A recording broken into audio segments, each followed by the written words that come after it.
first step of building a good subscription is seeing what problem you're solving and for whom, or what goal you're helping that group to achieve. So if Spotify frames that as how people listen, what people want to listen to, what's audio only, it opens up a whole new world for them. And it makes sense because you're like, I don't, a lot of times we listen to music, listen to podcasts for the same reason, which is I need to use my eyes for something else, right? Or I need to use my hands for something else. And I can't watch at the same time. So it's like, I'm cooking, I'm driving, I'm on a run. And sometimes I listen to music, sometimes I listen to podcasts. So that makes sense. And investing in a big name title, the Joe Rogan show in that case, is a way of signaling to people that you're there and you're there to stay, and getting a whole bunch of people to give it a try. So it's great for trial. And something that Spotify has been really great at since the very beginning, and I've written quite a lot on this, is getting their footprint, changing people's habits. First, they wanted to change your habit to get you to use Spotify as a way to listen to music, which of course we all do now. But 5 years ago, that was a really novel approach to music. We all had, we owned our music. And now most people, like my kids, don't own any music. They just listen to what they want on Spotify. So they wanted to do a land grab. They wanted to get everybody to make the new habit be Spotify, not Apple Music or Amazon or any of the other options. And now they're taking another leap forward and saying, and we want you to listen to your podcasts here too. We want to own your ears. Yeah, and they're able to wait for a while on the payback. They're still full on in investment mode, land grab mode. Yeah, they're playing the long game. And that's what Amazon did for years since it launched back in the 1990s. Netflix are playing the long game as well. I don't know whether they've even made any money yet, but it's very difficult when you're spending $16 billion a year in content creation.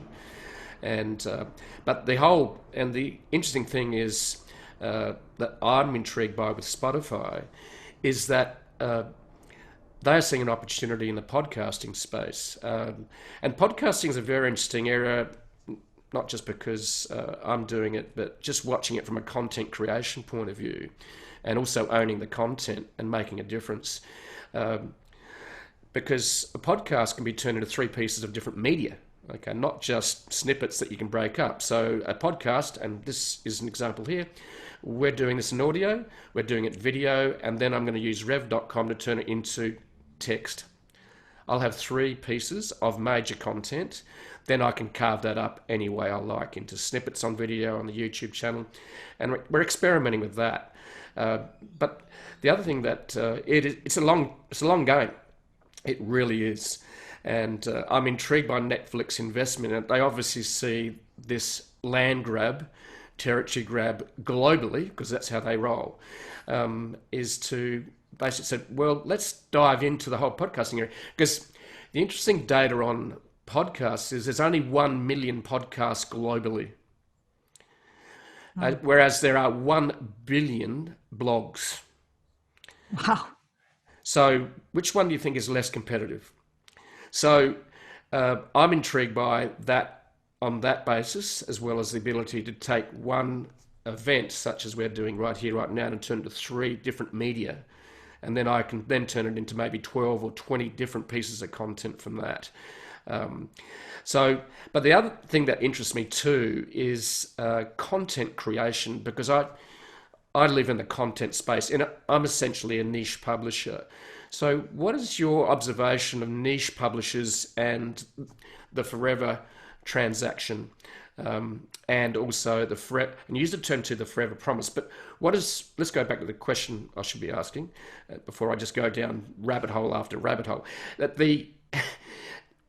What do you think about niche publishers and the Forever transaction model and how they could maybe apply it? What have you seen in the niche publisher space, or even in the publisher space, such as even New York Times and others that are creating podcasts as well?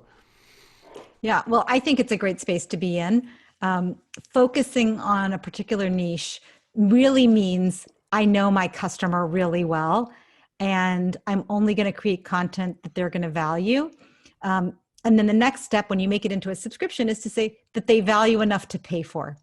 And, in the world of news where I spend a fair amount of time, one of the big themes is reader revenue. That's what they call it, reader revenue, which in great part is subscription revenue, meaning that instead of getting their revenue from advertisers who are paying for eyeballs, for impressions, they're going for readers who are paying for content worth paying for. And just the discipline of content worth paying for. I feel like every content creator should charge for their content just to force themselves to really focus in on what's the content that your customers or your readers really value. But when you get it right, it's such a beautiful model because you learn from your members' behavior. You learn from what they're actually reading and how long they're spending. The metrics for any niche publisher, any content creator really, is frequency, recency, and depth and breadth of usage. So when was the last time they logged in? How often do they log in and check you out? And when they're there, what do they do? How much time do they spend? How many different types of features do they use, or different types of content do they use? And that can guide you forward in terms of what else to create. So it's really a very beautiful model and perfect for subscription.